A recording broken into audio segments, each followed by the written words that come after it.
So, very good evening to all of you. So, this is in the context of the Analyst Track program, which is starting from the 15th of March. I'll just take 2 minutes to explain to you that February month will always be remembered by the entire world and especially the finance community as a month that shook up everybody who was sleeping. If there are people telling that nothing will happen as a result of Claude coming up, okay, the fact that Claude Code has come up, the fact that Claude Excel integration is taking place. If you are thinking that these are just another developments, it is not true. Anybody into equity research, or for that matter, any type of asset class research, investment banking, private equity, fund management, sell side, buy side, consultancy, this is a phenomenal development which has taken place. Those people who were just doing clerical work, copy pasting, or the so-called Excel ninjas, they will really be getting hurt. I don't think Excel and PowerPoint will be used in future the way it stands as of now. You have to adopt AI. You have to adopt AI in every aspect of life and in every aspect of finance. From the time we announced the Analyst Track program to the present time, Analyst Track program शायद announce हुए 1 महीना हो गया और अभी phenomenal development has taken place and we are putting our level best to ensure that whatever developments are taking place, they are ingrained into our program. Yes. So that the teaching happens like it should happen to a modern day analyst, not like an analyst 5 years ago or 3 years ago or 3 months ago. Okay. So anybody who has been trained to think in that manner, that I will have good Excel skills, okay, and I will use screener only and do the type of research that is done, and I'll produce it beautifully, investor presentation on PowerPoint. Believe me, future is not for them. Future is for them. Future is for them who can dig deep inside companies, who can really explore what is the business model of the company, how is it differential as compared to other players in the industry, and what is it that this company has, and what price does the company trade so that it's a worthy investment given your investment horizon. The investment horizon will be very important, and also your discipline, your thesis building will be very important. That क्या होने से आप इससे exit करोगे, not based on target but based on thesis breaking. I don't know how many of you attended the IHCL session, Indian hotels का case study किसने किसने किया था. You can raise your hands if you attended. Indian hotels का, okay, a lot of people, wonderful. And tell me something, did you all get time to go through the same? Indian hotels का case study कम से कम करना start किए क्या? I know you might be preparing for your CA exams or CFA exams, or you might be having your own office. But at the same time, if you don't deliberate upon it, it can never happen. मैंने हमेशा बोला है अपने lectures में, अपने sessions में, that I am not the type of teacher who would say that you just listen to me and that is all. No, it is not all. It is just a starting. It's just a guidance. Your brain has to work. You have to drive the car. Okay. Right now I am driving the car. You are the other passengers who are watching. वाह sir अच्छा drive कर रहे हैं, ठीक है ना. But that way you can't achieve your destination. Okay, ये initial dialogue और कॉन्टेक्स्ट सेट करने के बाद, let me just end this context by saying that this program, Analyst Track, is going to change the future of equity research in India. Yes, I mean it. It is going to change the future of equity research in India. You will find that 1 year, 2 years down the road, this program will be the ones which will be sought by all the buy-side firms. They are the ones who would be wanting that sir ये program जो है हमारे initial hirees को या existing equity research analyst को करवा दीजिए, so that they are capable of thinking deep. They have the framework. and I'm 100% sure about it. Some people have asked doubts कि sir, क्या इस प्रोग्राम में ये वाला सेक्टर एक्स्ट्रा कवर नहीं कर सकते हैं क्या, और ये एक्स्ट्रा नहीं हो सकता है क्या? The point is that this program will be evolving, which means बहुत सारे और ऑडियो पॉडकास्ट वगैरह होंगे विद इंडस्ट्री एक्सपर्ट्स जो ऐड करते जाएंगे हम लोग. तो once you have joined, you are a part of the family. And be prepared, those who have joined, that they have to present the investment thesis to an investment committee. And that won't be like the competition जो होता है colleges में, जहां पे जो तो power point slide बनाए थे और बोलने के लायक नहीं होते उसमें. I have attended so many competition from the best of best, and I see that they prepare wonderful Excel sheets or wonderful PowerPoint slides, but they are not able to speak about it at all, which in turn means that it's cut copy paste और कुछ नहीं है. Cut copy paste will not be allowed. If you want to be differential, you have to show your depth. Analyst Stack is about show me your depth. So if you are ready, let's enter into the airline industry ka begin, and especially Indigo, which has been a differentiator in the world airline industry global and a differentiator especially in the Indian airline industry. Here I start. Let me be very informal. Vijay Mallya याद होगा, कौन उसको नहीं जानते, and उससे अपने को Kingfisher याद आता है. एंड किंगफिशर से we try to remember the lavish and the flamboyant life which Kingfisher stood for. I think Kingfisher का जो बेस्ट ऑफ डेज चल रहा था, that was somewhere around 2008, 9, 10. I think those were the periods when it was sky rocketing Kingfisher. अचानक से 2006 Indigo stepped in. 1-2 साल लगा अगले को पेनिट्रेट करने में. Started offering stiff competition to the likes of Kingfisher, to the likes of Jet, to the likes of government-owned Air India. To the likes of Kingfisher, likes of Jet, to the likes of government-owned Air India. उनके सामने Indigo क्या था? कुछ नहीं था. And you find that 2012 में Kingfisher is gone. Okay, Kingfisher is no longer there. It destroyed wealth of around 8 to 10,000 crores. कितने सारे बैंकों का पैसा डूब गया, apart from shareholders, apart from employees. Huge disgrace to the airline industry in India. Jet Airways was a very, very established player, Naresh Goyal, an astute person who knew the tricks of the trade. It was a full service carrier. And Jet Airways met the same fate. 2019, gone. Then there was a smaller airline by the name of Go First. And Go First, post-COVID, went first. वो सबसे पहले निकल गया.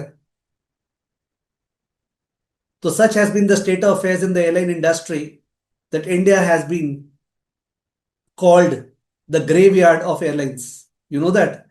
India has been called the graveyard of airlines. More than 20,000 crores of wealth has been destroyed of shareholders in the aviation sector in India. Kingfisher, Jet Airways, Go First. किसी को लग रहा होगा ना सर, क्या बात है, क्या बड़ी बात है, कंपनी लोग तो बंद होते ही है, बैंकरप्ट होते ही हैं. द पॉइंट इज दैट जैसे हम लोग बैंकिंग सेक्टर के बारे में बोलते हैं कि the closure of a bank is a systemic issue. It's a very big issue. Closure of an airline is also a very, very big issue. It is not a small issue. अगर ऐसा होता तो अभी दिसंबर 25 में जब Indigo का fiasco हुआ था, तो in that case the ministry could have taken very, very stern action against Indigo. But the action was muted because they knew that Indigo is sitting with a market share of around 63%. India by IndiGo जो slogan है ना IndiGo का, वो सही है. India by IndiGo. In case IndiGo नहीं रहे तो where is the shape of the Indian airline industry right now? No way there. Of course, the Tata's Air India is trying to compete. In fact, I am the biggest fan of the Tata Group at Air India, and I tend to fly with that only. But फिर भी मेरे को Indigo चुनना पड़ता है for reasons we'll discuss, and you know well. So before we'll get into it, let us look at the entire structure of the presentation I have before you. So this is the material. It is of 93 pages. सबसे पहले वही ध्यान जाता है.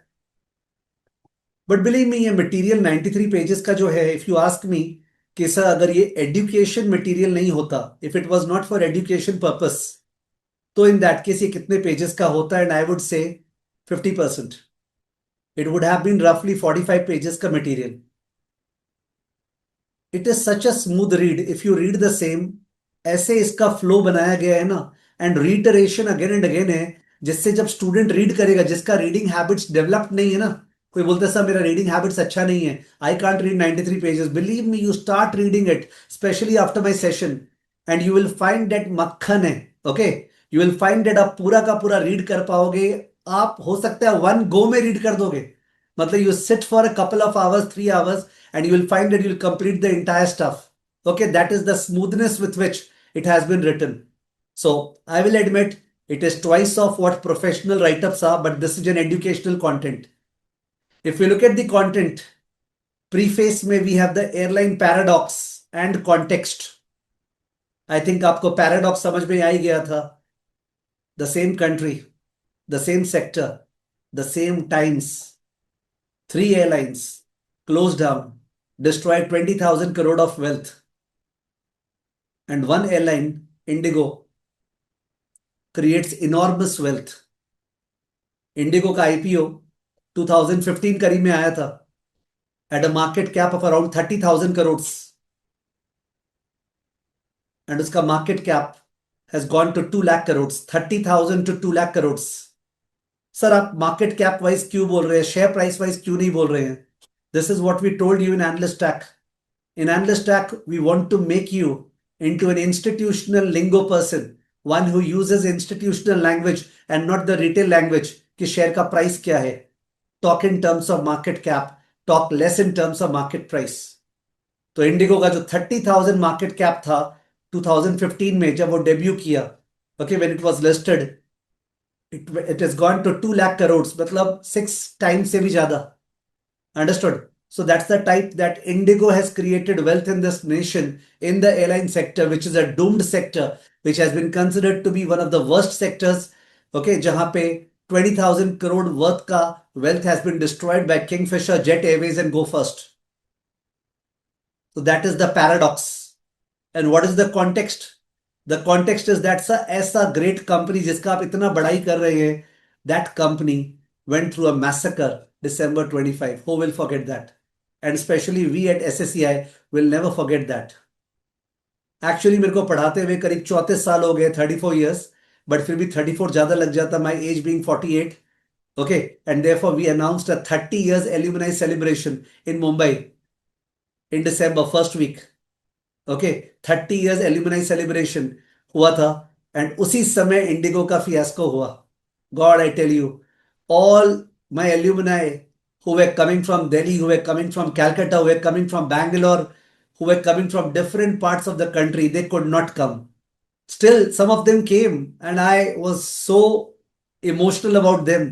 कितने तकलीफ में तो यार जो रिलेटिव्स है वो लोग नहीं आते हैं, and these guys came, the likes of Pankaj Kankaria, Raja Roy. I'll be ever grateful to them.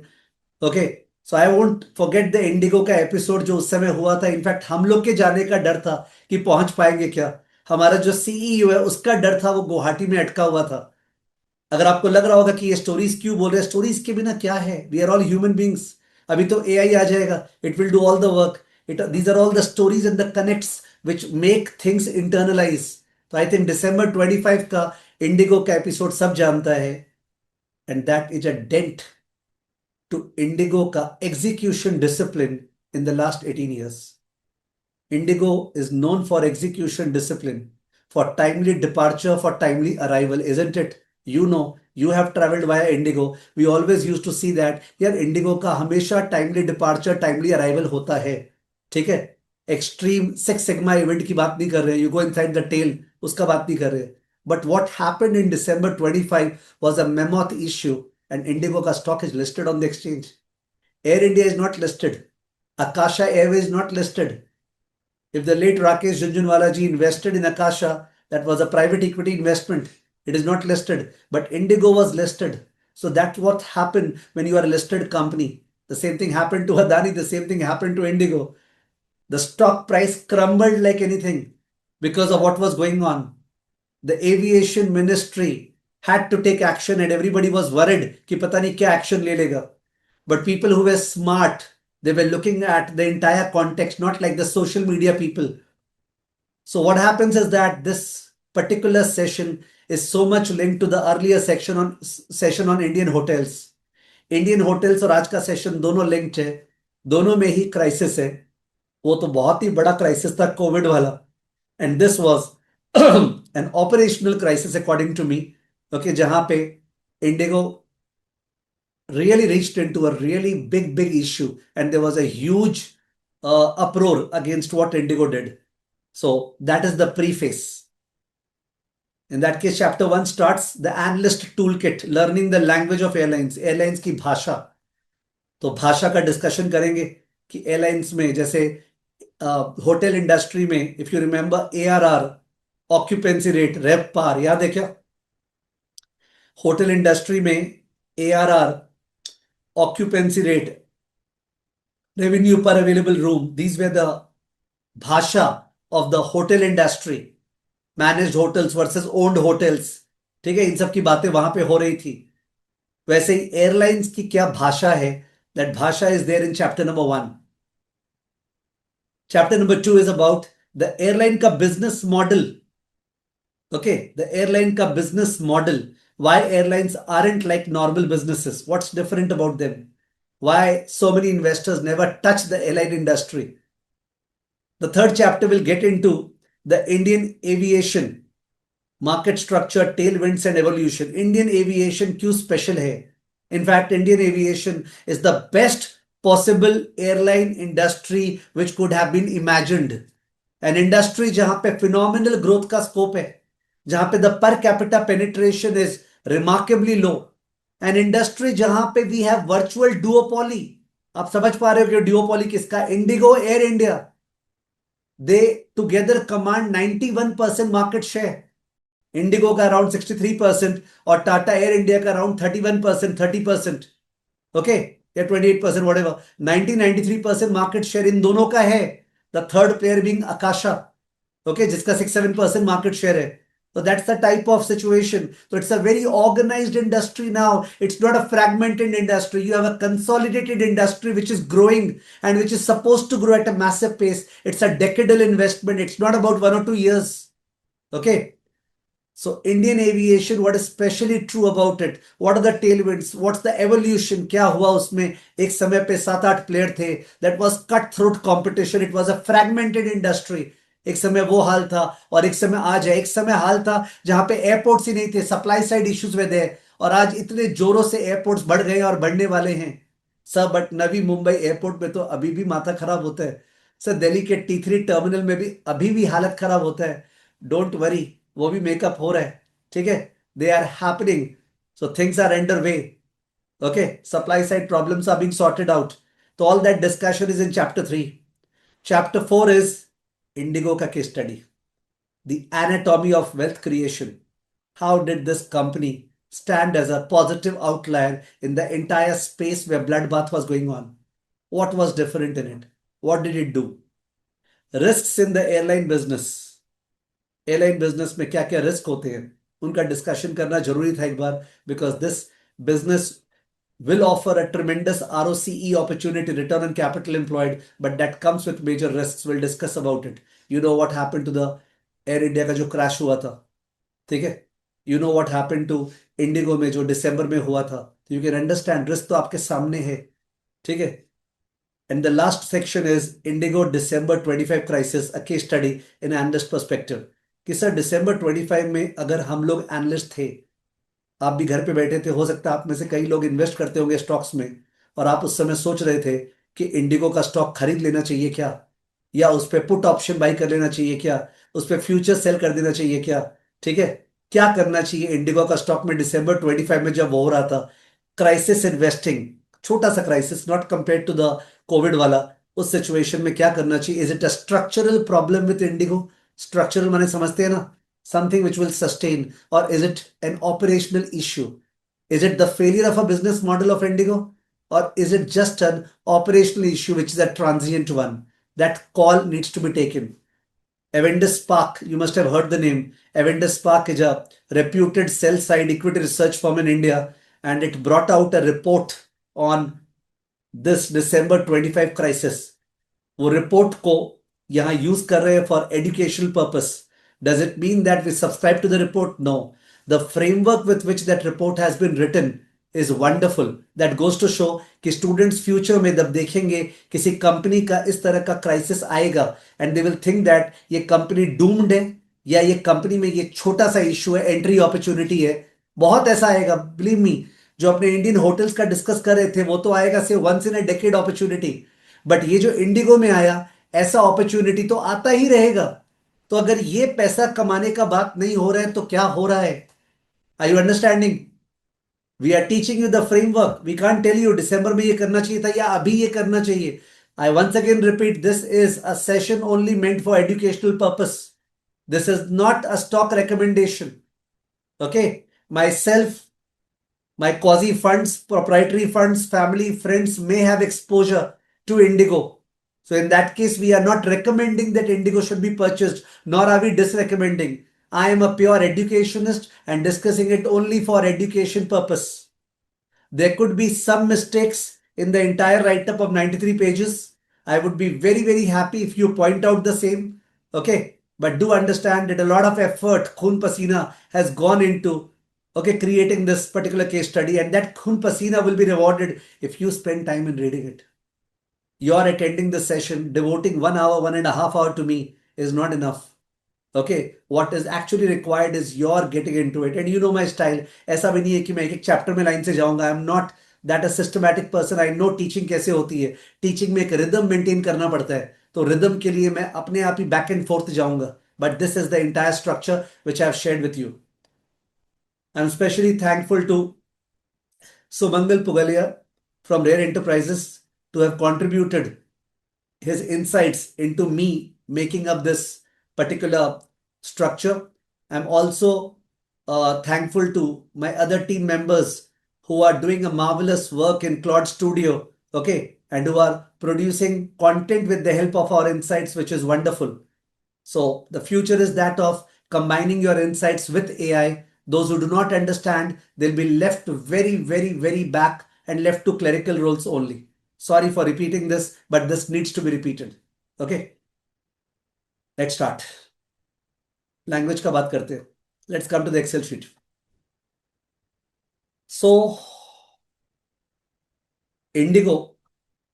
Let's write down Indigo. अपने तो स्लो स्लो जाते हैं भाई. इंडिगो जो टाइप ऑफ एयरक्राफ्ट यूज करता है, दैट इज एयरबस का. You may be aware that दो ही एयरक्राफ्ट मैन्युफैक्चरर्स है. वन इज बोइंग यूएस का, the other is Airbus France का. इंडिगो यूजेस एयरबस का एयरक्राफ्ट A320, A321. ओके, अपने एक बार A320 लिख देते हैं. A320, ठीक है. 321 भी है, कोई मेरे को बाद में कैच मत करना आपने 321 नहीं बोला. मैं एक्सेल शीट में सिंप्लिसिटी चाह रहा हूं, पार्सिमोनियस नेचर चाह रहा हूं. A320 एयरक्राफ्ट में मेरे ख्याल से 180 सीट्स है.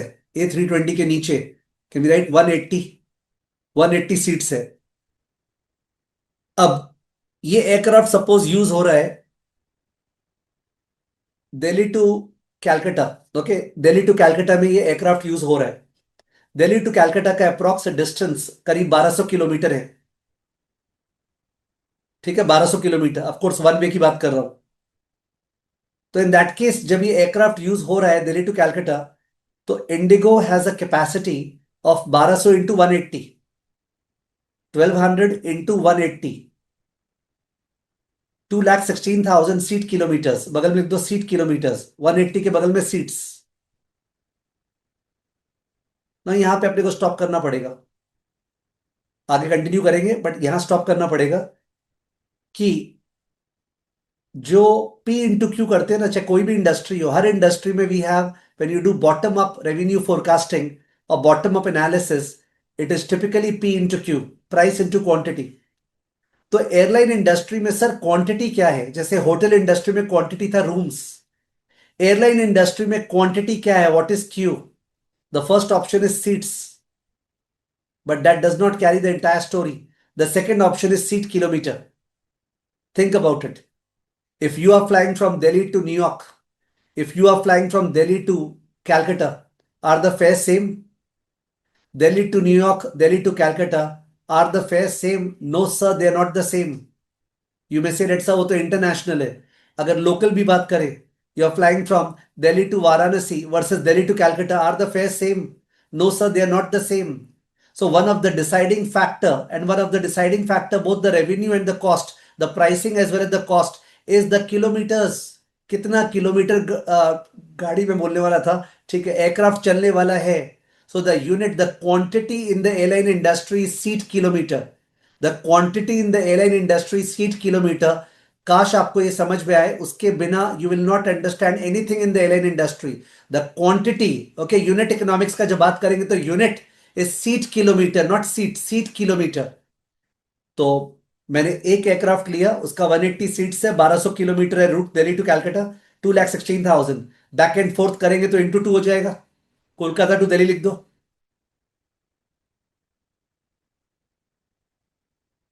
तो 2,16,000 और आ जाएगा. टोटल हो गया 4,32,000 kilometres back and forth. Okay, two way trip, round trip. Delhi to Calcutta जाने में कितना टाइम लगता है सबको अंदाजा होगा, करीब 2.5 घंटे, 2.75 घंटे लगते हैं. करेक्ट. तो 2.75 घंटे जाने का, 2.75 घंटे आने का, बीच में लैंड करेगा, लगेज जो है वो उतरेगा, नए पैसेंजर्स चढ़ेंगे. अगर दिल्ली टू कोलकाता है तो कोलकाता में चढ़ेंगे, फिर वापस जाएगा. All this must be taking time. अगर मान लीजिए 6 घंटा होता होगा, 6 सवा 6 घंटा, because you know IndiGo is very fast. फटाफट, you know the dialogue of today should be an airline can earn an airline can earn. Can you write this down in a fresh Excel sheet? Because I want it to be very, very convincingly stated. An airline can earn only if it is mostly in the air and is sufficiently filled up.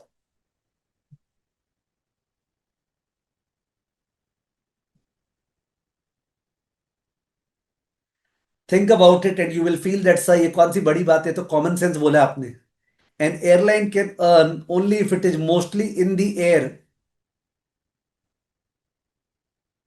It is mostly in the air and sufficiently filled up. Feeling आ गया होगा. अगर plane grounded रहेगी, आराम करेगी, ठीक है, तो कहां से कमाएंगे?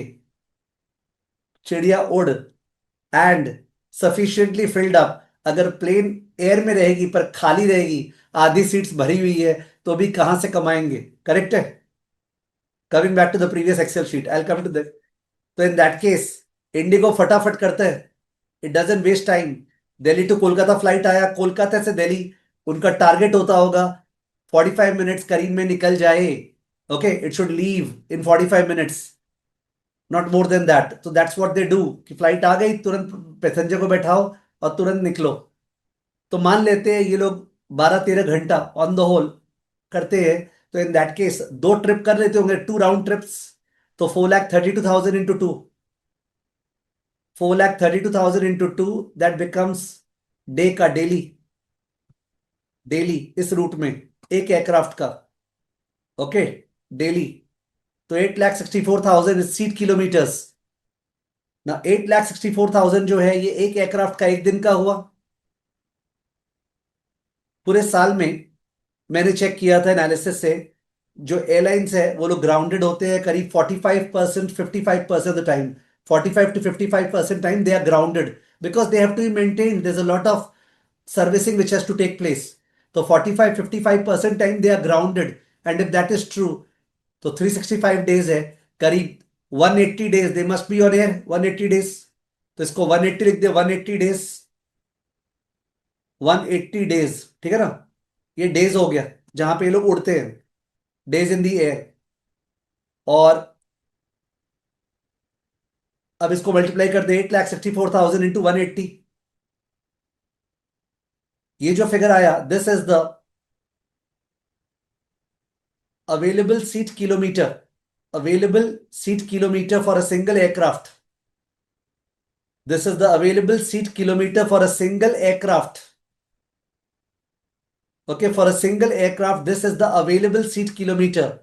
Indigo has 400 such aircrafts. मान रहा हूं मैं 400 such aircrafts. Let's multiply the same.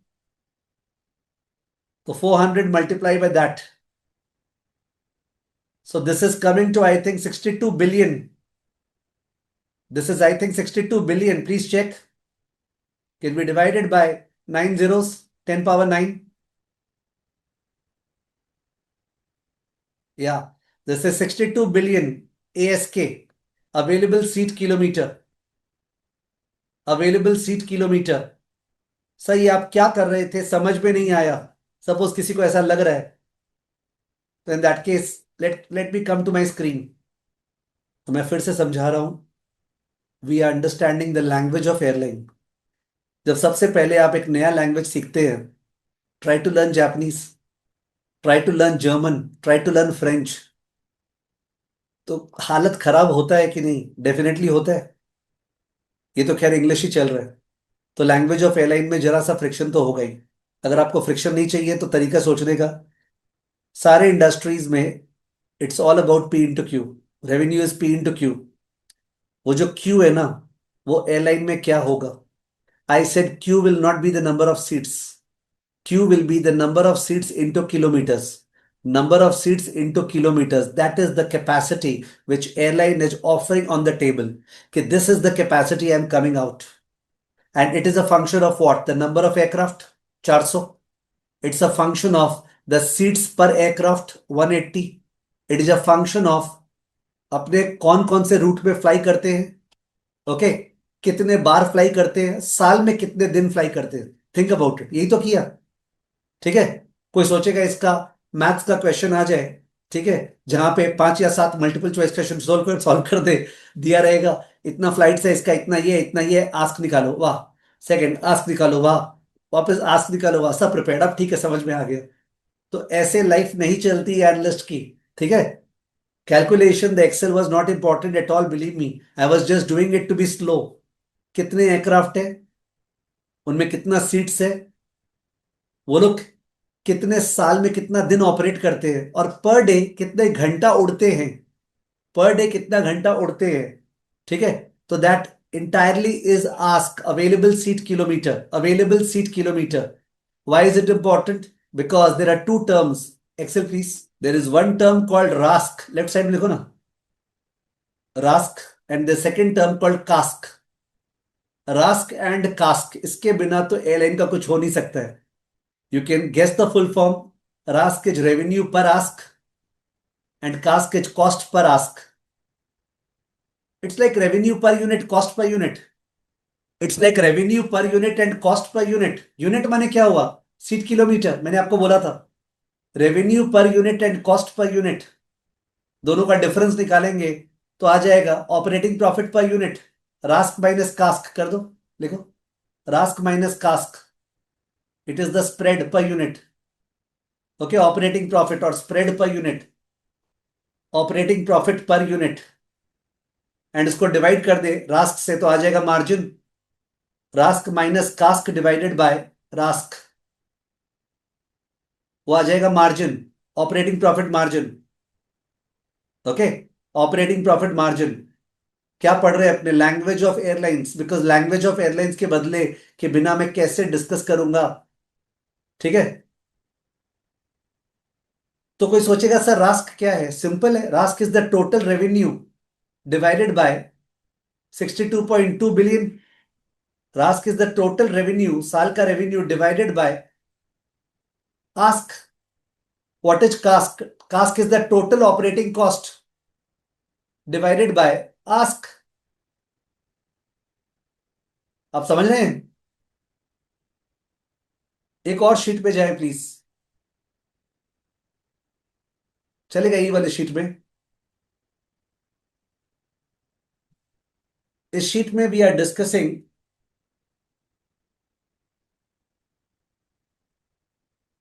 कि अगर लिखो रास्क 5.2 माने 5 रुपया 20 पैसा। कास्क 4.3 4 रुपया 30 पैसा। तो इन दैट केस जो स्प्रेड आया दैट इज 0.9। बहुत छोटा लग रहा होगा। What was the ask 62.2। What is the operating profit? Operating profit is 0.9 multiplied by 62.2.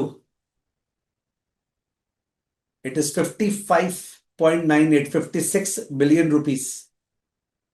Okay 56 billion INR इतने का प्रॉफिट आया। एंड अगर वो 0.9 जो है,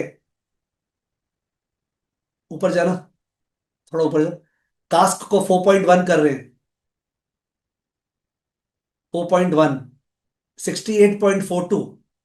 ये जो 56 बिलियन था 68.42 बिलियन डॉलर्स हो गया, बिलियन रुपीज हो गया। Did you see? 4.3 कास्क था, उसको 4.1 कर दिए, तो उससे प्रॉफिट 68.42 बिलियन रुपीज हो गया। ऐसे 56,000 था, 68 हो गया। Can you see? 12, अरे कितना, 56 से 68, 12 बिलियन रुपीज का profit.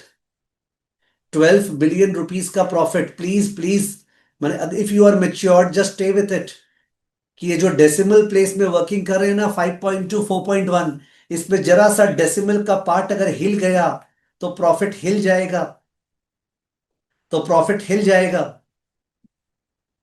This is very very important for you to understand. और लैंग्वेज ऑफ एयरलाइंस खत्म नहीं हुआ अभी, but I wanted to show you why are we doing this. अपने ये रास्क और कास्क क्यों कर रहे हैं? In fact if we go to the first excel sheet, अगर फर्स्ट एक्सेल शीट में चले ऊपर से, तो इन दैट केस ये जो 180 सीट्स था ना, ये तो अवेलेबल सीट्स था, मतलब कैपेसिटी था ना। ये तो अवेलेबल सीट्स था, सीट्स अवेलेबल यानी कैपेसिटी। बट सारा सीट्स फिल थोड़ी होता है। तो in that case let's write down somewhere the load factor. Load factor माने occupancy rate. Load factor LF। Load factor, load factor मतलब होटल का ऑक्यूपेंसी रेट, सर कितना सीट्स फिल्ड होता है। इंडिगो का load factor is around 86%। 86%, can you beat it? अगर 100 seats है, on an average 86 seats भरी रहती है। और आपको भी एक्सपीरियंस है इंडिगो में ट्रैवल करने का, और आपको पता है सीट्स पूरी खचाखच फिल्ड रहती है। कभी कभी लास्ट सीट मिलती है तो अपने जाके वहां सोना चाहते हैं, है ना। तो 86% इज द लोड फैक्टर। और कोविड में क्या हुआ था? कोविड में एक सीट छोड़ के एक सीट बैठा दिया था, याद है ना सबको? कोविड में एक सीट छोड़ के एक सीट बैठा दिया था। क्या जोर से ये लोड फैक्टर कम हुआ था कोविड के टाइम पे। Okay, you clearly remember this. Anyways 86% है। तो अपने आस्क कितना निकाले थे? 62.208। आस्क 62.208 निकाले थे। ओके, इसको लोड फैक्टर से अगर मल्टीप्लाई करें, इसको लोड फैक्टर से मल्टीप्लाई कर रहे हैं, ASK into load factor multiply करें, तो this is coming to 53.5 billion seat kilometres. 53.5 billion seat kilometres.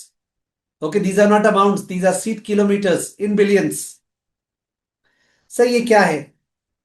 This is, एक तरह से बोलते हैं यूनिट्स सोल्ड। क्या है ये? यूनिट्स सोल्ड है ये। वो जो था ना आस्क, वो था कैपेसिटी, फैक्ट्री का कैपेसिटी। और ये नीचे में है, ये है यूनिट्स सोल्ड, कितना बेच पाए उसमें से। This is units sold. ये जो आस्क इनटू लोड फैक्टर है, इसको ये लोग बोलते हैं, और जो बोलते हैं मेरे को खराब लगता है, they call it RPK, revenue passenger kilometre. Revenue passenger kilometre. Believe me, इसमें रेवेन्यू वर्ड नहीं यूज करना चाहिए था, they should have used the word PK। But PK से वो आपको मूवी याद आया था। ठीक है, they are calling it revenue passenger kilometre. तो रेवेन्यू वर्ड यूज करने से लगता है प्राइस किया हुआ है ना, प्राइस नहीं है ये। ये है वो सीट्स जो फिल्ड है, that into kilometre. So this is like the number of unit sold. ठीक है, revenue passenger kilometre, revenue passenger kilometre, RPK, ध्यान रखना। I would like to call it PK, passenger kilometre, कितना यूनिट्स बेचे। और अगर बात करें सर तो फिर प्राइस क्या हुआ, जैसे पी इंटू क्यू कर पाए तो प्राइस क्या हुआ, तो जो प्राइस है, that price is yield, price is yield. Okay, और वो यील्ड कैसे निकालते हैं, वो यील्ड निकालते हैं passenger revenue, passenger revenue divided by RPK, passenger revenue divided by RPK, that is the yield. Yield माने प्राइस, यील्ड माने प्राइस, बट ये प्राइस वो प्राइस नहीं है जो अपने को सीट्स का दिखता है।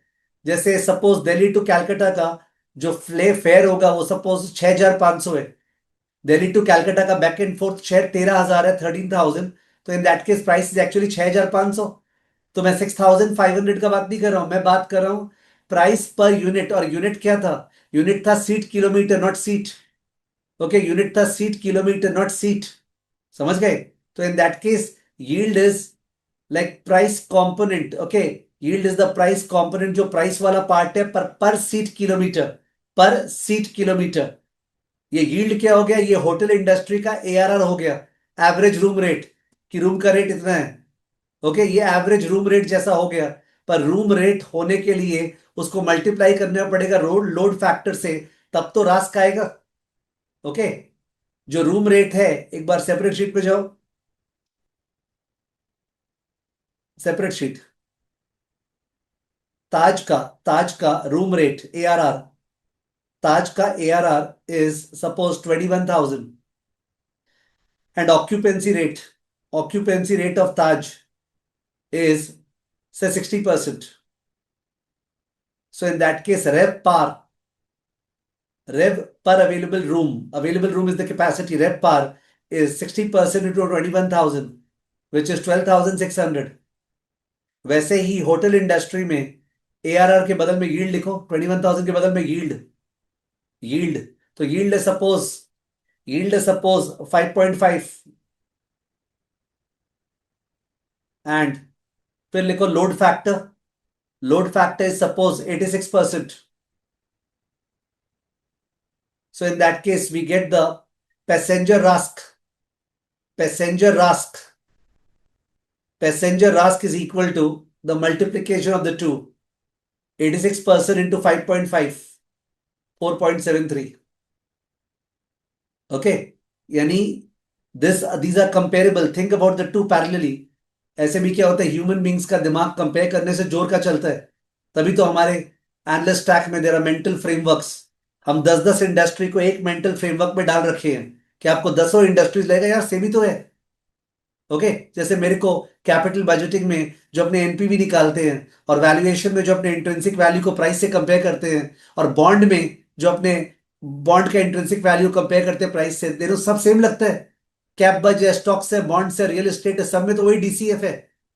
तो वैसे ही दोनों सेम है। तो यील्ड मतलब हो गया कि प्राइस क्या चार्ज करे पर सीट किलोमीटर। लोड फैक्टर मतलब हो गया कितने सीट्स फिल्ड अप है। तो पैसेंजर रास्क का मतलब हो गया सर जो कैपेसिटी है उस वाइज अपना रेवेन्यू पर अवेलेबल सीट किलोमीटर है। सर आपने पैसेंजर वर्ड क्यों लिखा, because Indigo, Indigo charges bundled price और अनबंडल्ड प्राइस। प्लीज रिप्लाई कीजिएगा, मैं आपका कमेंट देख रहा हूं। इंडिगो चार्जेस बंडल्ड प्राइस और unbundled price, IndiGo charges bundled price और unbundled price, IndiGo charges bundled price और अनबंडल्ड प्राइस। वंडरफुल। मोहित का जवाब है अनबंडल्ड, स्नेहा का जवाब आ रहा है अनबंडल्ड, पर आरुष ने लिखा है बंडल्ड, रॉन्ग। इंडिगो का बेस्ट पार्ट था वो अनबंडल्ड प्राइस चार्ज करता है कि भाई सीट का एक सर्टेन दाम है, तुमको स्पेशल सीट चाहिए उसका अलग से पे करो 2,000, याद है ना, सब सब सही हुए हैं। आपको मील चाहिए तो अलग से पैसा देना पड़ेगा, आपको एक्स्ट्रा लगेज ले जाना है तो अलग से पैसा देना पड़ेगा, ठीक है ना। उसके अलावा अलग से कार्गो भी तो जाता है। तो in that case passenger revenue is not the only revenue, they are called ancillaries. लिखो एंसिलियरीज, पैसेंजर रास के नीचे एंसिलियरीज। तो एंसिलियरीज जो है वो सपोज 15% है, 15 15%। So therefore rusk is equal to 4.73 into 1.15, 5.44, 5.44. Please think about it. मैंने बोला पैसेंजर रेवेन्यू केवल वो हुआ जो पर सीट का चार्ज किए थे उसके हेल्प से, पर पैसेंजर रेवेन्यू के अलावा जो स्पेशल सीट्स का पैसा इंडिगो कमाता है, जो मील्स का पैसा इंडिगो कमाता है, जो एक्स्ट्रा लगेज का चार्ज होता है, सबको पता है, वो वेट करते हैं ना वहां पे, फिर सूटकेस निकाल के अलग से निकालते हैं गुस्सा होके, ठीक है, और कार्गो अलग से इंडिगो में जाता है, वो सब एंसिलियरीज है, वो करीब 15% है। तो रास्किच 5.44। Okay, this is rusk. और जो कास्क है उसमें क्या आता होगा? फ्यूल कॉस्ट, एक बार लिख दो बगल में, कास्क, कास्क, उसके नीचे फ्यूल कॉस्ट, उसके अलावा क्रू कॉस्ट, क्रू, पायलट को इंक्लूडेड। एक एक पायलट का जो पैकेज है ना मंथली, वो 6-8 लाख है। जो कैप्टन है खासकर, उसका पैकेज है 6 to 8 lakh per month, if you wanted to know. साल का नहीं बोला भाई सर, पर हम लोग जो फाइनेंस करते हैं उनमें हमें तो first job 6 to 8 lakh per annum का मिलता है। यस,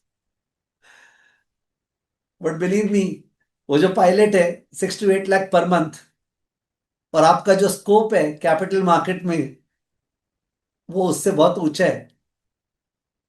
जरा सा आपके चढ़ जाए डेप्थ एंड एनालिसिस करना, तो after entering into the industry 5 years, and 5 years के बाद you will cross the pilot का पैकेज। आप हिसाब लगा लो। ओके, 12 into 8, चलो 8 पकड़ लेते हैं, 12 into 8 उसको क्रॉस कर जाएगा, ठीक है, बट समय लगेगा, उसने ही बेचारे ने टाइम दिया है। Anyways, fuel cost, crew cost, उसके बाद your airport handling charges,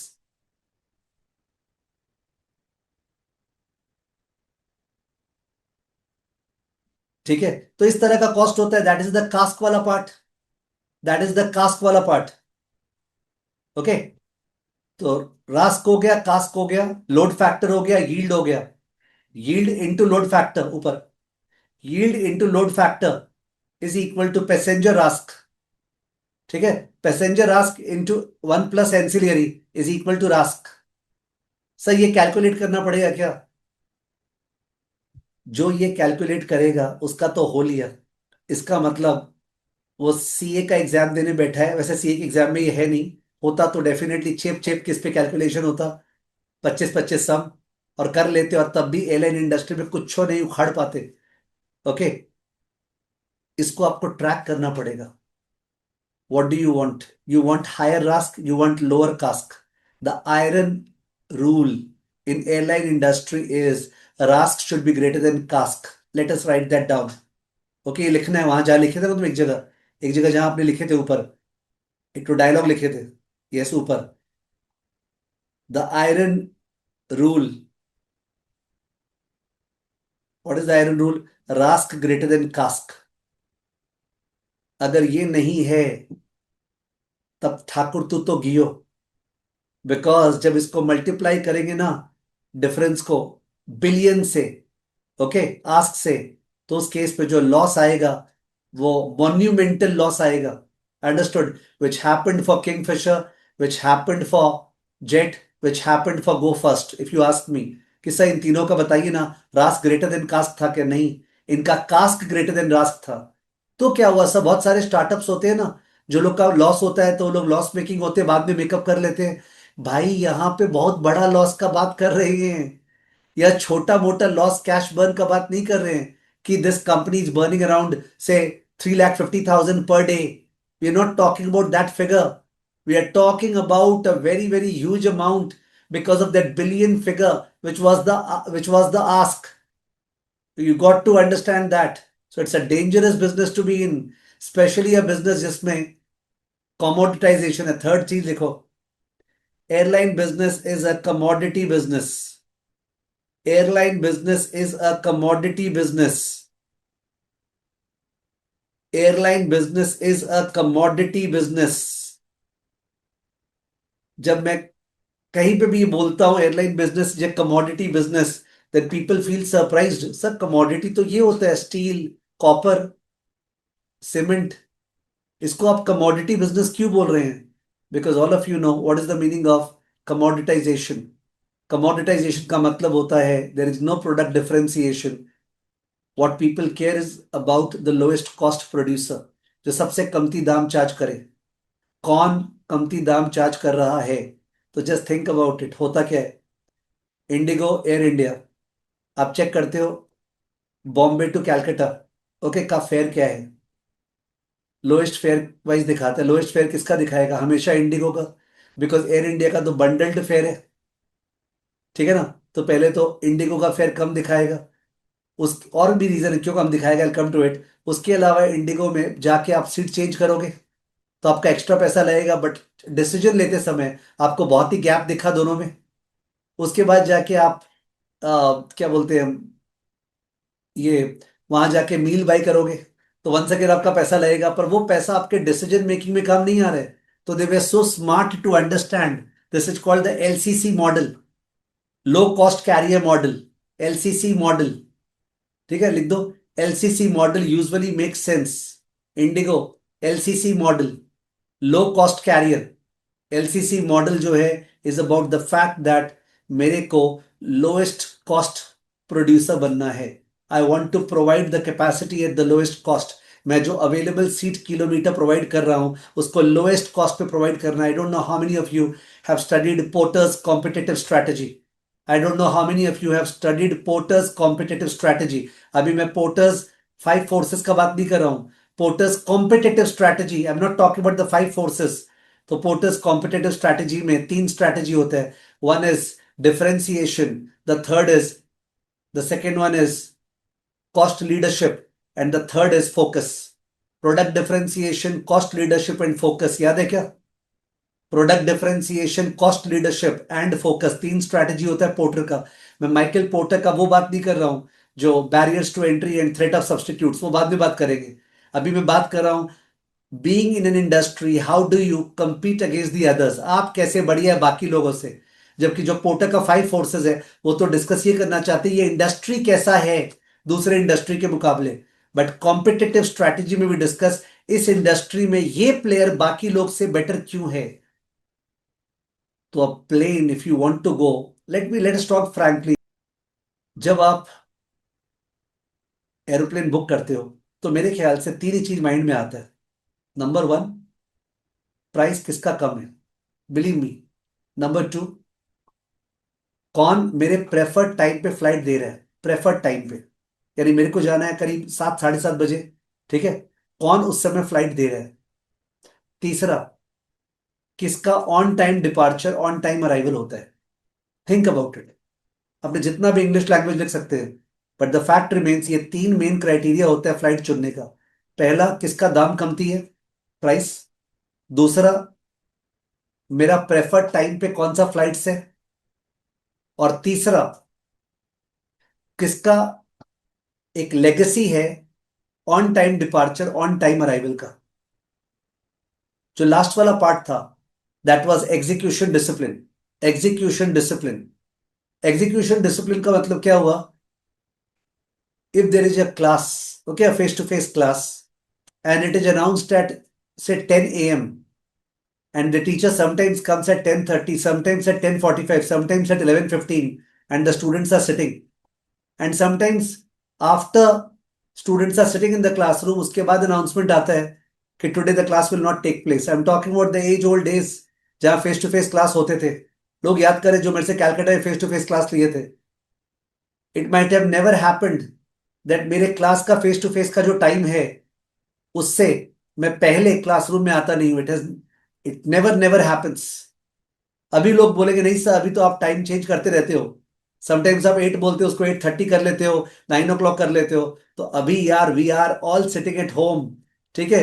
you are also enjoying flexibility, I am also enjoying flexibility. गलत हो जाएगा ये बोलना, ठीक है। All the some of my counsellors have been called up by students and I don't like this, ये जो timing change हो जाता है भाई, वेरी वेरी सॉरी, ठीक है। Sorry for the diversion. We are talking about IndiGo का एग्जीक्यूशन डिसिप्लिन। उसका जो एग्जीक्यूशन डिसिप्लिन है, it didn't want to do anything extraordinary. मेरे को एक्स्ट्राऑर्डिनरी कुछ नहीं करना है। मेरे को एयरबस से कभी खरीदूंगा और कभी बोइंग से खरीदूंगा, ये काम नहीं करना है, होता है ना, सैंडी सुंडी नहीं खेलना है, मैं एक जन के साथ ही खरीदूंगा। सैंडी सुंडी समझ गए क्या? वो हाउसफुल वाला, अक्षय कुमार। तो it did not play sandy sundry, it decided to buy only one aircraft, किसका? एयरबस का। Why? Because then you buy in bulk, and if you buy in bulk you have a negotiating power in terms of the rate which is fixed, negotiating power in terms of when the delivery takes place. When the delivery takes place, it is not easy. It's not like आप बोलोगे और aircraft आ जाएगा, भाई ऐसे नहीं होता है। आप आज ऑर्डर करोगे ना 100 एयरक्राफ्ट का, तो इन दैट केस वो एयरक्राफ्ट आते आते 3 4 5 साल लगेगा। आपके लिए बैठा नहीं है 100 एयरक्राफ्ट लेके। It is not a showroom Maruti का, जहां मारुति गाड़ी खरीदी है जाके खरीद लो, समझ गए? आजकल तो गाड़ियों का नहीं मिलता है, तो इट इज एरोप्लेन, एयरक्राफ्ट। तो in that case IndiGo did what, बोला हम लोग एक सिंगल जन के पास जाएंगे, किसके पास? एयरबस के पास, और एयरबस से स्टैंडर्डाइज्ड एयरक्राफ्ट लेंगे, यूजुअली A320। स्टैंडर्डाइज्ड एयरक्राफ्ट लेने से हम लोग का बार्गेनिंग पावर ज्यादा होगा, डिलीवरी ठीक से मिलेगा हम लोग को। स्टैंडर्डाइज्ड एयरक्राफ्ट लेने से उसका जो क्रू का ट्रेनिंग है ना, क्रू का ट्रेनिंग, पायलट का ट्रेनिंग उस एयरक्राफ्ट पे वो इजिली हो जाएगा, स्टैंडर्डाइज्ड है। देखा ना वो मूवी, कौन था, बद्रीनाथ की दुल्हनिया? तो बद्रीनाथ की दुल्हनिया में जब दिखाते हैं Alia Bhatt, she went, she goes to Singapore I think, for the purpose of becoming this thing air hostess. तो उसका वो याद होगा ट्रेनिंग सबको, कैसे, माने जब इवैक्यूएशन कैसे होता है कैसे नहीं। भाई we are movie, I am assuming that बहुत सारे जन ने देखा होगा, देयर कुड बी आउटलायर्स और टेल इवेंट्स ओवर हियर, ठीक है? तो accordingly I am trying to say that वो जो ट्रेनिंग होता है वो हर एयरक्राफ्ट का अलग फीचर होता है, हर एयरक्राफ्ट का अलग फीचर्स है। तो अगर अलग अलग एयरक्राफ्ट हुए उनका अलग अलग ट्रेनिंग मैनुअल होगा, अलग अलग ट्रेनिंग कराना पड़ेगा। You understanding? ये लोग को एक ही तरह का ट्रेनिंग कराना पड़ता है, एकदम ऑटोमेटेड है, हड़ा सावन की घटा बत्ती बुझा, समझे? तो it's very easy for them to do that. तो they went for a single aircraft, समझ गए? नो फ्रिल्स, नो फ्रिल्स, बोला हम लोग कोई फ्रिल्स ऑफर नहीं करेंगे। हाँ हमारा वही सीट है जो है, आपको वैसे ही बैठना पड़ेगा। इंडियन स्वभाव से ही कॉम्प्रोमाइजिंग होते हैं, sorry for disrespecting, but Indian स्वभाव से कॉम्प्रोमाइजिंग होते हैं। अगर आप कभी ट्रैवल करने जाते हैं ना, बद्रीनाथ या जो भी है, तो आप देखे होंगे बगल में जीप जा रहा है, और जीप में कितने लोग रहते हैं, आश्चर्य हो जाते होंगे निकलते हुए, अरे यार ये लोग अटा कैसे था। मतलब एक जीप में when they start getting down, sometimes I have been amazed कि how did these people fit inside the jeep? Please remember, सबके साथ हुआ हुआ है ये। तो इन दैट केस वो कम्युनिटी जो इतना कॉम्प्रोमाइज कर सकता है, उन लोग के लिए 3 घंटे छोटे से सीट में बैठना, पैर को वैसे रख के, कौन सी बड़ी बात है? Are you understanding? Sorry for the jokes but it needs to happen, otherwise समय कैसे बीतेगा? ठीक है? So I mean to say IndiGo understands it very well, so therefore no frills arrangement. खाना खरीद लो, ठीक है? तुमको चाहिए तो सीट बढ़िया चाहिए ले लो। और अभी तो वो फ्रंट वाला भी आ गया, क्या नाम दिया उसका, Indigo, I forget what was the name of it, जो सामने की तरफ थोड़े ज्यादा स्पेशियस सीट्स वगैरह आए हैं, ठीक है? तो just to compete with Air India little bit. So the thing is that IndiGo goes for a standardized carrier, no frills arrangement, ठीक है? Ensuring that it has the lowest cask in the industry and it has, उसका cast सबसे कम है industry में। In the in the early part of four, I am not a person who will mug up the figures, but जो competitors है ना, उनसे करीब 50 पैसा 60 पैसा कम है। Can you beat it? 50 60 पैसा कम है उसका कास्क बाकी लोगों से। अगर आपको 50 60 पैसा ऐसे ही लग रहा है ना, तो भाई 50 60 पैसा का मतलब अपने करीब 5 6 बिलियन रुपीस का बात कर रहे हैं at IndiGo's level of ask. 5 6 billion rupees का बात कर रहे हैं। किसको लग रहा होगा 50 पैसा कौन सी बड़ी बात है? बहुत बड़ी बात है। इनफैक्ट जो थीसिस की बात है ना, कि December 25 में क्या इंडिगो में इन्वेस्ट करना चाहिए था? December 25 में जब रेगुलेटर ने नॉर्म्स चेंज किया, okay, those were the FDTL norms, flight duty time limitation. Flight duty time limitation का नॉर्म्स था कि भाई हर फ्लाइट में एक कैप्टन चाहिएगा, एक को पायलट चाहिएगा, इतना ही वो लोग काम कर सकते हैं per day, they can only work for 5 hours per week, they can only work for इतना आवर्स पर मंथ, ओनली इतना आवर्स की जो रेगुलेशन किया। तो इंडिगो जो है ना, उसका गलती क्या था ना, सुनो गलती क्या था, when you try to be very very efficient, जैसे जस्ट इन टाइम इन्वेंट्री सुना है आपने, पक्का सुना होगा just in time inventory. Just in time inventory क्या होता है? Inventory is an evil. हम लोग इन्वेंट्री नहीं रखेंगे, ओके, जैसे ही माल दरकार पड़ेगा तब मंगाएंगे तब भेजेंगे, इन्वेंट्री इज एन इविल, सबने सुना होगा। तो इससे days of inventory on hand कम हो जाता है, वर्किंग कैपिटल एफिशिएंसी आ जाता है, तो वर्किंग कैपिटल में जो करोड़ों रुपया फंसा रहता वो रिलीज हो जाता है। आई थिंक सबको समझ में आ रहा होगा, आई थिंक सबको समझ में आ रहा होगा यार, जेआईटी तो क्लास 11 12 से पढ़ते, just in time inventory, inventory management का, ठीक है, वी वोंट कीप इन्वेंट्री। तो जो लोग ये जेआईटी करते हैं ना, यूजुअली बहुत अच्छी बात है, बिकॉज वो लोग का फंड्स ब्लॉक्ड नहीं होता है, वो लोग का कमती इंटरेस्ट लगता है। बट अगर कभी सप्लाई बॉटलनेक हुआ, जो कि कोविड के टाइम पे हुआ था, तो इन दैट केस क्या, चिप शॉर्टेज है, मत मंगा चिप। तुमने सप्लायर से बात कर लिया था ना, हम ऐसे बोलेंगे वो ऐसे सप्लाई कर देगा, ठीक है, हम लोग को रखना नहीं पड़ता है, हमारा सप्लायर से पूरा ट्यूनिंग है भाई, ऐसे बोलेंगे सिस्टम में वो ऐसे सप्लाई कर देगा। कैसे सप्लाई करेगा देखेंगे। तो वैसे ही IndiGo was operating at a pilot to craft ratio which was very optimal, मतलब जितना रिक्वायर्ड है, इतना एयरक्राफ्ट इतना पायलट रिक्वायर्ड है, उन लोग को घसीट रहा था, निचोड़ रहा था, समझ गए, एकदम इक्विलिब्रियम पे रन कर रहा था। अचानक से रेगुलेशन चेंज हुआ एंड पायलट्स ज्यादा चाहिए बिकॉज रेशियो बढ़ गया, and it did not have pilot, and pilot is a scarce commodity, pilot is a scarce commodity. जब जाते हैं एयरक्राफ्ट में तो पायलट का इज्जत किया करो, बिलीव मी, खासकर द कैप्टन, ठीक है। माने जो को पायलट है और पायलट में बहुत डिफरेंस है, सर्टिफिकेट मिलने में पायलट का माने 7 इयर्स का वर्क चाहिए होता है उस एयरक्राफ्ट के ऊपर, तो सर्टिफिकेट मिलता है, और इंडिगो के पास नहीं था, बाजार में नहीं था। अचानक से कैसे लाता, अचानक से कैसे लाता, अपने यहां बोल रहे क्यों नहीं चल रहा है यार, क्यों डिले हो रहा है, अरे पायलट ही नहीं है, एक डिले हुआ तो पायलट का टाइम ओवर हो गया, अब वो जाएगा आराम करने, बिकॉज रेगुलेशंस है। आई यू अंडरस्टैंडिंग? तो जब कोई बहुत ही कट टू कट में ऑपरेट करता है ना, उसके पास बफर नहीं होता है, बफर। I you understanding?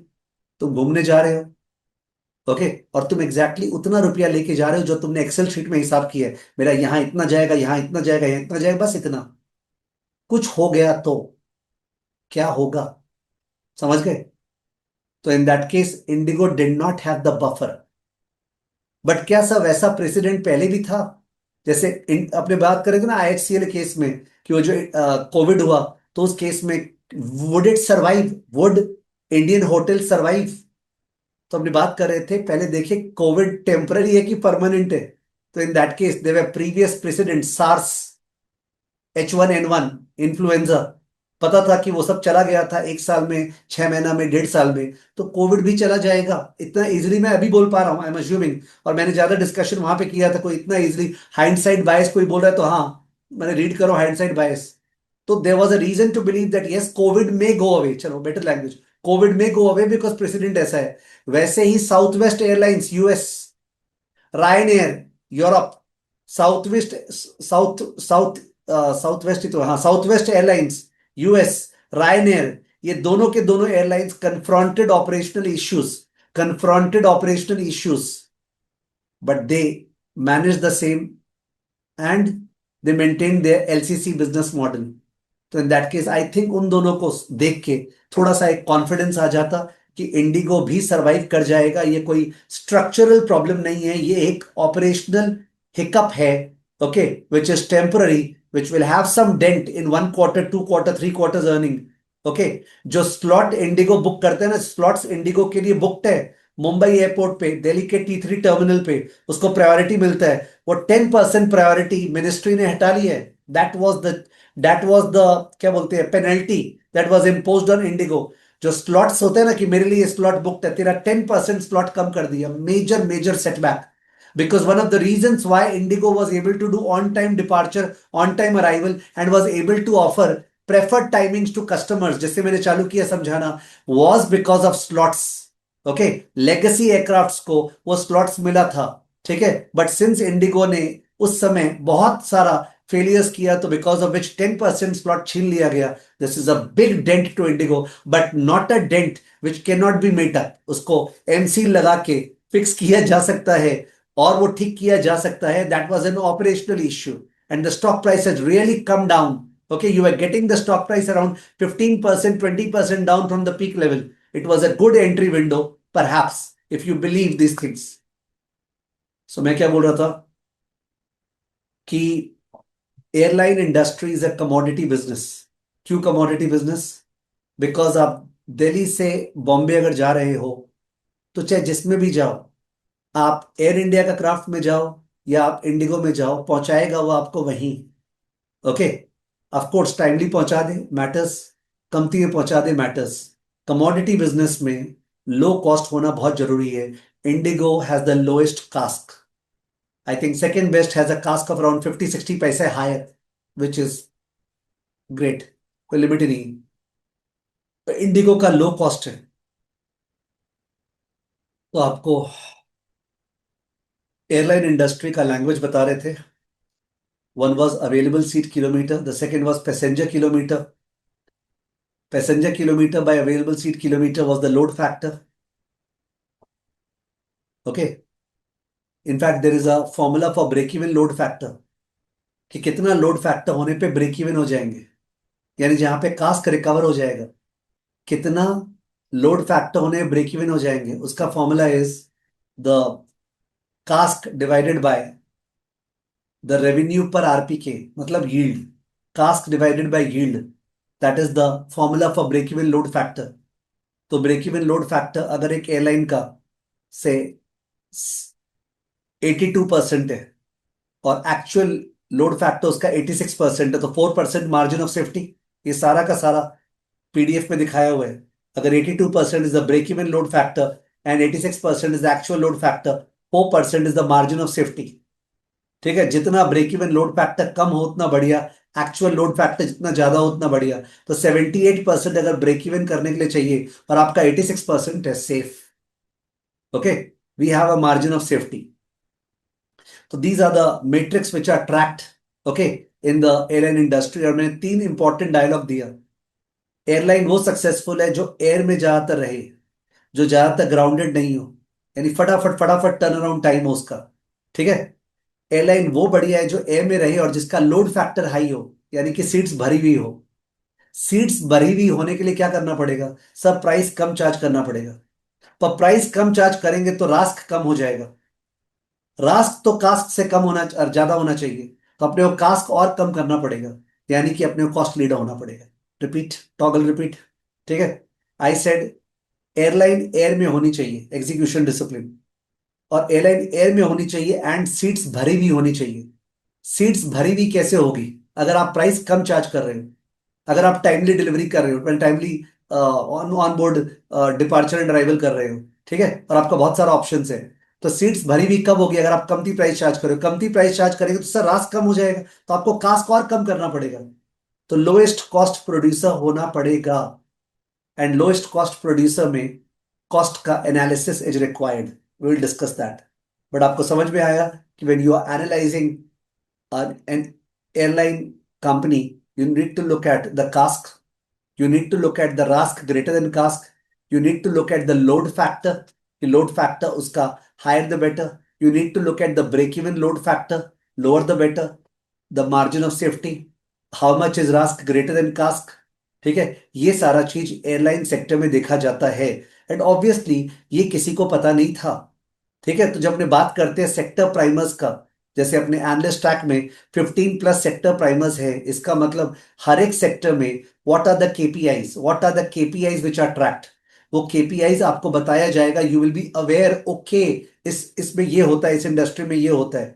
समझ गए? तो आपको जब 15+ इंडस्ट्रीज का आइडिया है, मैंने बोला आइडिया है, पीएचडी नहीं है। जो लोग 8 साल 10 साल एयरलाइन सेक्टर में बिता दिए, उन लोग को जो आइडिया है, क्या वो इतना ही है क्या? No, they have tremendous insights. तो इफ यू आस्क मी डिट्स, क्या एनालिस्ट ट्रैक में हम लोग को उन लोग के बराबर आइडिया मिल जाएगा क्या जो 8 साल से काम कर रहे हैं? एकदम भी नहीं, ये प्राइमर है, सेक्टर प्राइमर। पर आपको इतना आइडिया मिल जाएगा कि आप जब अपने फर्स्ट इंटरव्यू के लिए बैठोगे ना, before a by side firm, before a PMS, before N AIF, when you sit for your first interview, before a hedge fund, in fact, if you sit and when you speak about it, the other person will bend forward like this. You know, bending forward, ये जो fund managers हैं, जो लोग higher करना चाहते हैं ना, ये लोग भूखे हैं कि काश कोई बंदा मिल जाए जिसको सेक्टर्स का पहले से जरा जरा सा आइडिया है। जिसका फ्रेमवर्क बना हुआ है, ओके, जिसको इन्वेस्टिंग विजडम छेप छेप के पता है, जिसको एआई को इंटीग्रेट करके एफिशिएंटली काम करना आता है, ऑफ कोर्स जिसका एक एटीट्यूड है, कैरेक्टर है, ठीक है, and really wants to be passionately finding out multibaggers in the industry, so that entire culture is there. So that was one part of it. Now let's come to the second part of the discussion. मैं Excel पे कभी कभी क्यों जाता हूँ बताए? Because जब मैं टर्मिनोलॉजी यूज करूंगा ना, और वो टर्मिनोलॉजी अगर वहां लिखा हुआ नहीं दिखेगा तो वो डाइजेस्ट नहीं होगा, it will be very heavy. और पीडीएफ में जाता क्यों नहीं हूँ? बिकॉज आपको पता है मेरे को देख के पढ़ाना पसंद नहीं है. I don't want to show and teach. पता नहीं, माने वो फॉलोअर वाला एटीट्यूड नहीं है, हमेशा खुद गाड़ी चलाने वाला एटीट्यूड है. ओके, और वही एटीट्यूड सब में होना चाहिए गाइडेंस के बाद. चलिए आते एक्सेल पे फिर से कुछ और बताना है. So I'm throwing a question to you all. You are supposed to reply. The question is there on the Excel sheet that I'm sharing. I think sheet दिख रहा होगा. I think Excel sheet दिख रहा होगा. Okay. So go to a fresh sheet and ask the question. Is the airline industry extremely capital intensive? Is the airline industry extremely capital intensive? Is the airline industry extremely capital intensive? सबका answer आ रहा है yes yes yes yes yes सबका.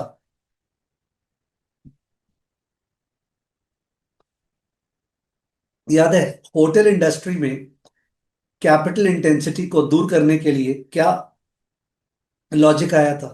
Managed hotels. कि भाई Tata own नहीं करेगा hotels, Tata तो केवल मैनेज करेगा और 7-8% रॉयल्टी कमाएगा. ऐसा करते ही नीचे में जो कैपिटल एम्प्लॉयड कम हो जाता है and the ROC shoots up. नीचे में capital employed goes down and ROC shoots up. याद होगा आपको होटल इंडस्ट्री में Tata, like global practices, shifted from owned hotels to managed hotels. तो मैनेज्ड होटल्स में आपको ओन नहीं करना है, आपको केवल 7-8% रॉयल्टी मिलेगा. Are you understanding?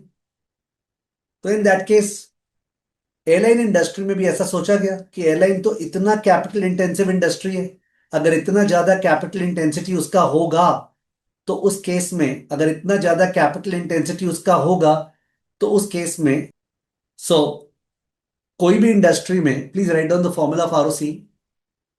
ROCE is NOPAT divide by capital employed. NOPAT divided by capital employed, मैंने उसको पोस्ट टैक्स टर्म्स में लिखा है. तो कोई भी इंडस्ट्री जो कैपिटल इंटेंसिव है उसमें capital employed is a huge figure, and it's so huge that it dents the ROC, and ROC becomes less than KC. Like though when capital employed is very high, when capital employed is very high, ROC gets crushed. Next line, ROC less than KC. Wealth destruction. Wealth destruction. These are basic lessons that everybody should know, that ROC has to be greater than KC. तो the point is that ये जो problem है ना बहुत सारे industries में which are capital intensive, बोलते हैं necessity is the mother of invention. तो इसका उपाय क्या खोजा गया in the airline industry? SLB. लिख दो solution. SLB. SLB sale and lease back. Sale and lease back. Think about it. तो IndiGo is has been a champion in SLB. IndiGo क्या करता है? इंडिगो एयरक्राफ्ट खरीदता है एयरबस से. खरीदने के बाद एयरक्राफ्ट को एक लेजर के पास जाके बेच देता है. एयरक्राफ्ट खरीदा, पैसा गया, 20% डिपॉजिट किया वॉटेवर, और उसके बाद जाके लेजर को बेच दिया. यानी पैसा जो गया था वो आ गया, पैसा ब्लॉक नहीं हुआ. And it takes the aircraft on lease from it. Sale and lease back is a very very generic term, जिसको नहीं भी पता उसको वर्ड से पता चल रहा होगा कि जो आपने एयरक्राफ्ट खरीदा उसका पैसा को फ्री करने के लिए आप उसको सेल कर दो, और सेल करके वापस से भाड़े पे ले लो. Okay, so you have to pay the lease rentals. You have to pay the lease rentals. Now this frees up capital. This frees up capital, and sometimes, as it happened in the case of Indigo, there was a massive SLB gain. There was a massive SLB gain, माने sale and leaseback में gain हो गया, because जो by किया था aircraft Airbus से वो तो बल्क में बाई किया था, तो निगोशिएटेड प्राइस लो था, और जो सेल किया लेजर को वो ऊपर दाम पे सेल कर दिया, देयर वाज एसएलबी गेन। समझ गए? लिख दो। Step one, step one, buy in bulk from Airbus. Step two, sell bracket possibly at higher price bracket close to lessor. Step 3, take the aircraft from the lessor on lease. This is SLB. तो आपका funds block नहीं हो रहा है। At the same time step 2 minus step 1 में SLB gain, नीचे लिखो, step 2 minus step 1 SLB gain, जो उसका अदर इनकम हो गया। Step 2 minus step 1 is SLB gain. तो IndiGo has exhibited SLB gains. Okay, in fact इसकी वजह से CFI would not be significantly negative, लिखो CFI will not be significantly negative, in fact was positive in number of years. CFI तो आप जानते ही होंगे, cash flow from investing activities, तो वो सिग्निफिकेंटली नेगेटिव नहीं होता है, बिकॉज बेच भी तो दिए। In fact in some years it was positive. तो CFI यूजुअली पॉजिटिव किसका होता है? जो बिजनेस बंद करके निकल रहा है, बट ये लोग का CFI कभी कभी पॉजिटिव हो जाता है। You understanding?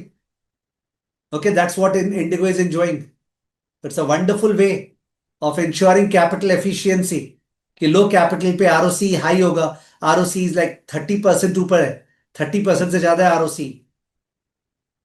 Okay, the second thing that happens in the airline sector is, लिखो, नेगेटिव वर्किंग कैपिटल।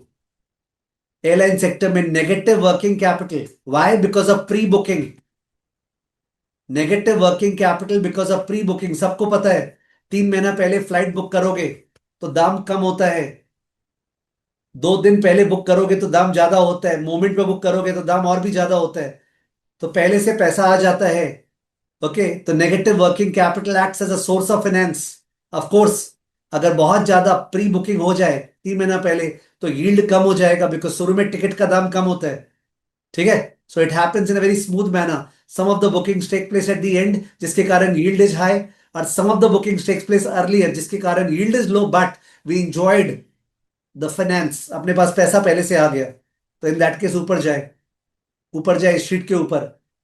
क्वेश्चन था, is the airline industry extremely capital intensive? Answer is not necessarily. Answer is not necessarily. Answer is not necessarily. Not necessarily. Okay, तो answer is not yes, answer is no. Of course there are some legacy global airlines which are still having owned airlines, but Indigo doesn't have। Indigo को और एक फायदा है इससे, वो SLB जो करता है ना, वो एसएलबी करता है 6-7 साल 8 साल के लिए। ठीक है, इसके कारण उसका फ्लीट बहुत यंग है, यंग फ्लीट। ओके, लिख दो। वो जो लिखा है step 3, take aircraft from lessor on lease for for 6-8 years, -8 years, dot young fleet. Young fleet, young fleet का क्या फायदा है? वो डायलॉग सुना होगा कार्स के बारे में, माइलेज कितना देती है। कार्स के बारे में डायलॉग सुना होगा, माइलेज कितना देती है। तो इंडिगो की फ्लाइट्स माइलेज सबसे बेस्ट देती है। इंडिगो की फ्लाइट्स माइलेज सबसे बेस्ट देती है, बिकॉज उनका यंग फ्लीट है। यंग फ्लीट होने का कारण एसएलबी है।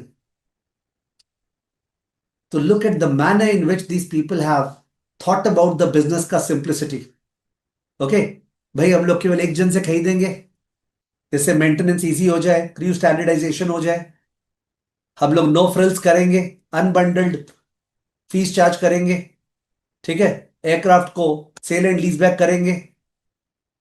मतलब जो ब्रेन्स लगाया, and you think about the origins of that brain. Please full full screen, it needs to be said. बोलते ना, स्टोरीज के बिना किसी के कुछ रहता नहीं है।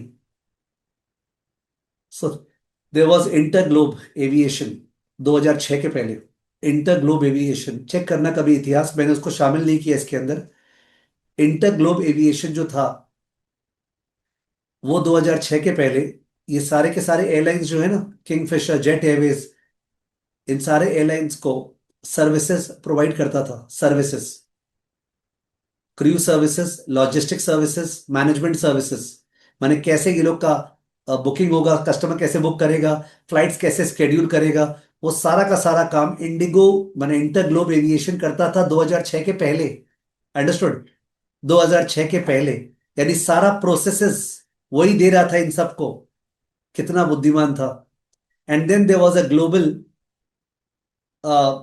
aviation person by the name of, I think, Rakesh Gangwal. He was the CEO of some global airline. I forget the name. And Rakesh Gangwal, वो आया सीईओ ग्लोबल एयरलाइन का, इन्वेस्टमेंट बैंकर से दोस्ती है, और यहां पे इंटरग्लोब को चला रहा है दूसरा बंदा। एंड वो बंदे के पास एक्सपीरियंस है इंडियन एविएशन प्रोसेसेस का। एंड ये दोनों मैच हो गए। And when they approach a private equity client, वो जो पिच डेक बोलते हैं, तो जो क्लाइंट है उसके मुंह में तो पानी आ जाएगा, जो बोलते हैं लाल टपक रहा है वैसा वाला। Because what a super combination.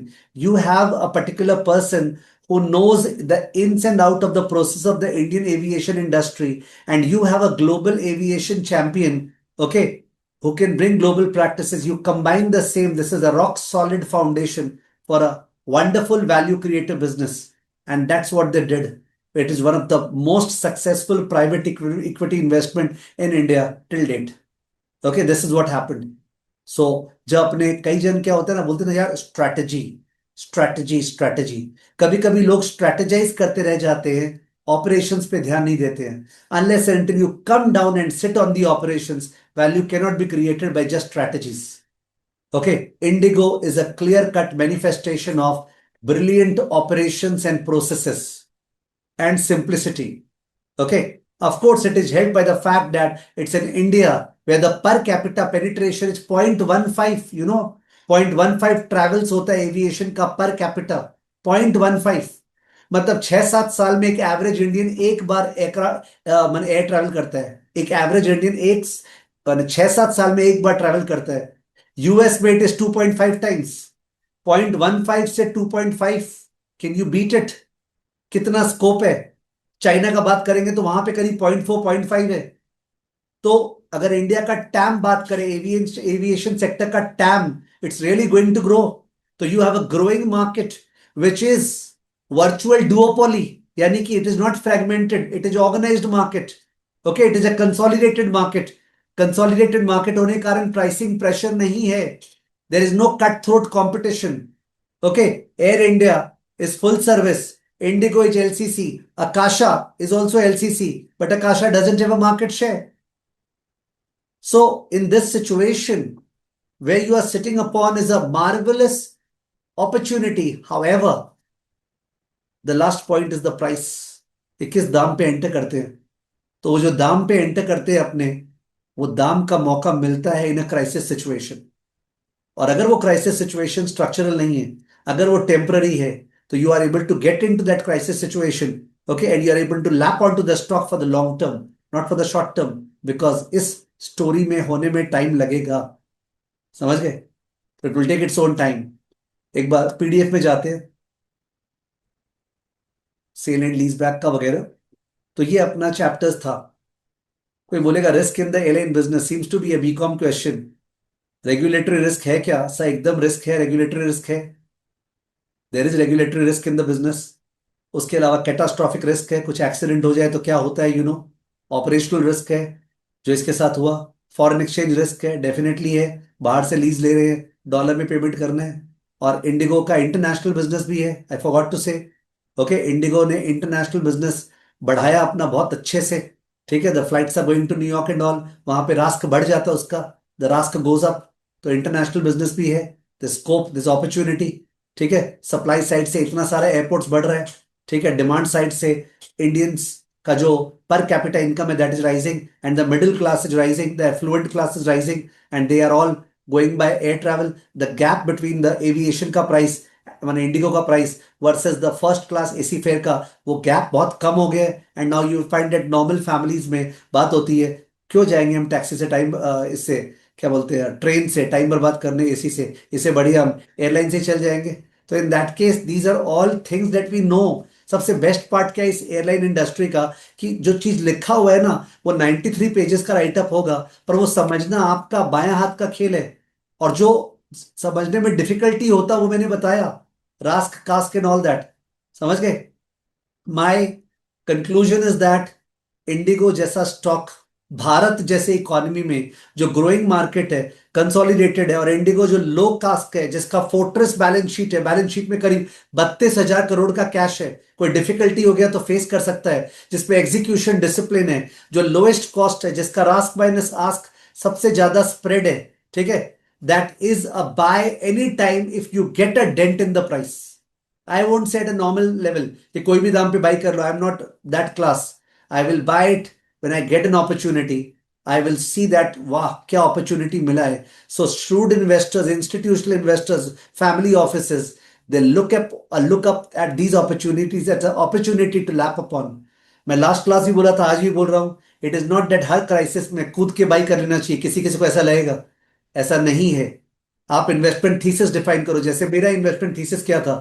अगर मैं दिसंबर में एंटर किया स्टॉक में, अगर मैं एंटर किया, मैंने नहीं बोला मैं एंटर किया, अगर मैं एंटर किया तो मेरा थीसिस ये है, मैं तुरंत बेच दूंगा अगर इंडिगो का मार्केट शेयर 55% से नीचे जाता है। 63% है ना, अगर इंडिगो का मार्केट शेयर 55% से नीचे जाता है, I will sell it off. अगर इंडिगो का जो कास्क है, उसका जो एडवांटेज है कंपेटिटर से करीब 60 पैसा, अगर वो 25 पैसे से कम हो जाते हैं, अगर इंडिगो का कास्क का एडवांटेज कंपेटिटर से 25 पैसे से कम हो जाता है, ठीक है, तो in that case I will. अगर इंडिगो का जो फ्लाइट कैंसिलेशन 40% 50% हो गया था, if it stays above 10%, if it stays above 10% for the next quarter और so, I will leave the stock. तो इन्वेस्टमेंट थीसिस मतलब आप पहले से डिफाइन कर दो ना कि आप कब उसको वो करोगे। Let me show the thesis please. जैसा मैंने बोला अपने एवेंडस पार्क का, ये देखो थीसिस वाला पार्ट। थीसिस ब्रोकन देखो, thesis is broken if the crisis duration x tends beyond 2026 financial year. यानी अगर ये जो दिसंबर में चल रहा था, पता नहीं था ना कब ये एंड होगा, और उस समय स्टॉक बाई की है अपने, बिकॉज उस समय ही तो मौका मिला। तो अगर ये मार्च 26 के बाद भी चलता रहेगा भाई, बेच देंगे, नहीं रहना है। मार्केट शेयर, अगर मार्केट शेयर 58% के नीचे चल जाएगा तो बेच देंगे, अभी 63 है। कास्क गैप वर्सेस कंपेटिटर, अगर कास्क का गैप 50 पैसे से नीचे हो गया तो बेच देंगे। एबिडा मार्जिन अगर 20% से नीचे हो गया तो बेच देंगे। जो लोग इस तरह से इन्वेस्टमेंट करते हैं, they are never worried about या क्या हो रहा है, स्टॉक देख गिर गया, देख बढ़ गया। It is never a question, because you have defined everything before hand. So this is about a framework understanding.